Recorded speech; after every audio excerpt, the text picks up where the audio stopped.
औरंगाबाद से हैं और जिन्होंने अभी आपने खबर सुनी होगी, इन्होंने अपनी कर्मचारियों के सपोर्ट के उनके साथ आते हुए उन्होंने अपनी पुरानी पेंशन छोड़ दी है। आइए सीधा चलते हैं विधायक जी के पास। इनकी तारीफ करनी होगी, इन्होंने कर्मचारियों के सपोर्ट में अपनी पुरानी पेंशन ही त्याग दी। इन्होंने कहा हम आपका समर्थन करते हैं, खुले मन से आपके साथ है। जैसा कि आप देख रहे हैं पटना की रैली में, पेंशन अधिकार रैली में विधायक जी का आगमन हुआ है। सर बहुत बहुत स्वागत है इस रैली में आपका। जिस तरह से पेंशनर समाज को सरकार ने ठगने का काम किया है, हम पूरे देश के पेंशनर के साथ खड़े हैं और इनकी लड़ाई में जहां तक लड़ना होगा हम पीछे नहीं हटने वाले हैं। सर क्या आपने सोचा जो आपने तुरंत अपनी पुरानी पेंशन छोड़ दिया, कर्मचारियों के सपोर्ट में आके, ये बात कहां से आपके दिल में आई? सर कई सारे विधायक मंत्री नेता होते हैं लेकिन वो पेंशन त्यागे नहीं है, ये बात आपके मन में आई कैसे सर? देखिए, मैंने आज पेंशन नहीं छोड़ा है, मैंने शुरू से ही पेंशन नहीं लिया है। जब हम कभी पुलिस सेवा में थे, पुलिस सेवा से त्याग पत्र दे करके आए थे, 5 साल विधायक रहे, विधायक के रूप में पेंशन मिलता है। लेकिन मुझे लगा कि नहीं, मैं एक जनप्रतिनिधि हूँ और जनता की दर्द की अनुभूति तब तक मुझे नहीं हो सकती है जब तक मैं एक आम जनता की श्रेणी में आकर के खड़ा नहीं हो जाता हूँ। बिल्कुल, ये बहुत बड़ी बात है। वाकई में दर्द को समझने के लिए वहां तक पहुंचना जरूरी होता है। और जैसा कि विधायक जी ने कहा, हमने पेंशन ली ही नहीं और कर्मचारियों के सपोर्ट में बात आई।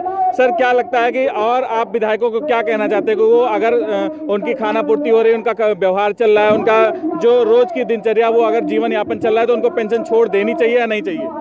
देखिए, फिलहाल तो जो पेंशनर समाज आज पूरे देश में आंदोलन कर रहे हैं, हम इस मुद्दे पर यदि बात करें और समझें तो सरकार ने नई पेंशन योजना में पेंशनरों के पैसे काट करके इस देश के चंद पूंजीपतियों को लाभ पहुंचाने का काम कर रही है।